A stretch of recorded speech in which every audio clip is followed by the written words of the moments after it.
Me këtë qeveri eurointegrimet janë dalur, të rinjt po emigrojnë dhe po marrin pasaporta bullgare, theksoi kryetari i LSDM-s Venko Filipçe, i cili është edhe kryetari i Këshillit Nacional për Eurointegrime në debatin në parlament për rolin e kuvendit në procesin antarësimit në Bashkimin Evropian. Filipçe theksoi se me politika që po ndjek kjo qeveri po tregohet qartë se nuk dëshirohet që shteti të ecë përpara drejt Evropës, sepse nuk dëshiron kontroll nga institucionet evropiane. За жал, вистината е разочаруючка, немојте ништо да очекувате од европскиот пат. Ама буквално ништо. И тоа не го кажувам јас, тоа кажува премиерот Христијан Мицковски. Човекот вика, ако треба децении ќе чекаме за Европа. Што можеме да очекуваме после таква експлицитна во јавност изјава дека нема ова влада еден чекор да направи? Eli Panova, deputete nga VMRO-DPM, e kritikoi paraqitjen e Filipçes dhe e vlerësoi si fjalim politik.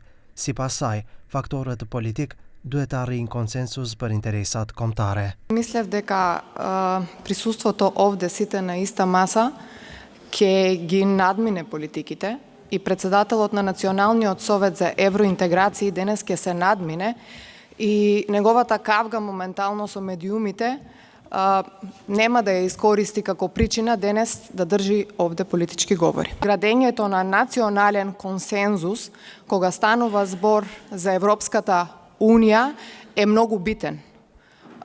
Националниот консензус значи и консензус за нашите национални интереси. Ish ministri i punëve të jashtme Bujar Osmani me kritika ndaj politikave të rrugës eurointegruese të vendit. Ai thot se ardhmja e vendit për antarësim në Bashkimin Evropian është e zbeht. Këtu te ne Bashkimi Evropian ose Brukseli është shndruar në instrument për politikë ditore në vend që parlamenti të përdoret si instrument për antarësim në Bashkimin Evropian. Situata për fat të keq është e tillë, nuk ka vullnet për integrim në Bashkimin Evropian, nuk ka presion të mjaftueshëm për shkak të dinamikave të tjera për të cilat mund të flasim, por perspektiva është e zbeht.